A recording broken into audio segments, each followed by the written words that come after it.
You're giving thanks for the event before it's happened. Your body is so objective. It's believing that it's happening to you. Because what is the emotional signature of gratitude? When you get something favorable, you receive something favorable, something just happened to you that you like, something's happening to you. Say thank you. The feeling of gratitude, the emotional signature, means it's happening to you. It's already happened. So it is the ultimate state of receivership. Teach a person how to give thanks before it happens.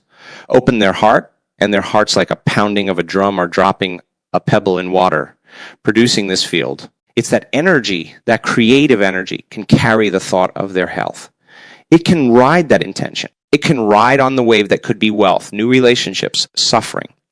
And the energy does not carry the thought of health. It carries a different set of thoughts. So people say, I can't open my heart. So I ask them, what do you practice feeling all day long anyway?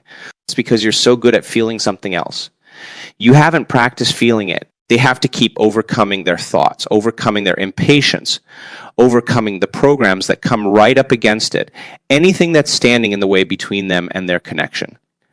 They've got to do business with it as they start removing those veils, those masks, those layers, and they start crossing that river of change.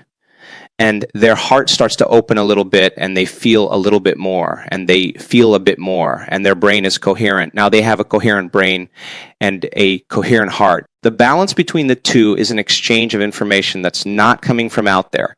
It's coming from within them, and now they have a Wi-Fi signal. And now they're connected, and your heart opens, and your brain is coherent. You feel connected to something greater. You don't feel separate any longer. So then can you get so good at it that no person, no condition, no experience in your life is going to move you from it? That's the name of the game. That's the Wi-Fi signal now. So now, whatever you broadcast into the field is really your experiment with destiny. Not for whatever you get, but for the fact that you created it. That's the fun part. And then, so many people in our work who created so much wealth, the first thing they did, they gave it away. Well, of course they would, because they now believe they can create it again. So now what? No. You just get good at giving. It's no longer about that. When you're going to get that car, and then you're going to be like, I'd rather drive the Mini. I don't really care about that, whatever car. I'm just happy with what I have. So when you're at that point where you're so whole that you don't care what people think about you, when you're so happy with yourself that you're free, you don't care what you look like. You're just happy with you. Amen. That's freedom for people. That's so much freedom. So it brings me great joy to witness transformation. And that formula, then I always tell people, don't work on your healing.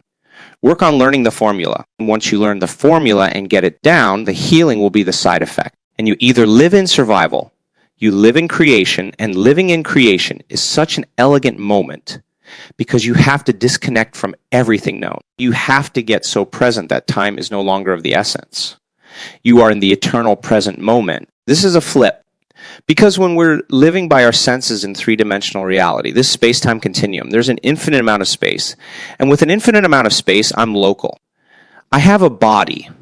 I'm local in space and time. And then I want to move from here to the door. One point of awareness, Joe Dispenza.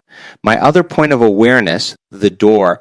So in order for me to go from here to the door, I've got to move my body through space. And guess what that takes? It's time. So if I'm creating matter to matter, here's me, Joe Dispenza. Where's my dream? Way over there. Why is it way over there? Because my brain is automatically estimating how long I'm going to have to work and go back and forth to work. And it's going to take time. And it's going to take energy to finally manifest that home or that car or whatever. And you're going to have to work harder. You're going to rush faster, get it done. And when you finally pay off that house or whatever, you're too tired, too exhausted to enjoy it. When you pass through the eye of the needle into the quantum and you enter that realm of time-space, it's a different world. There's an infinite amount of time. Time is eternal. There's an infinite now. Think about this. How much could we get done if we had an infinite amount of time? In the realm of time-space, there's no past. There is no future. It's all happening now. So there's no past lives or future lives. They're stacked on top of each other. And as we move through time, we see time travel, we experience dimensions or spaces, and we have all the latent systems in the brain once activated to open the door to that dimension. And it only takes one experience of entering that place that you cannot see the world the same way again. My profile link in description. Please check out and subscribe my new channel.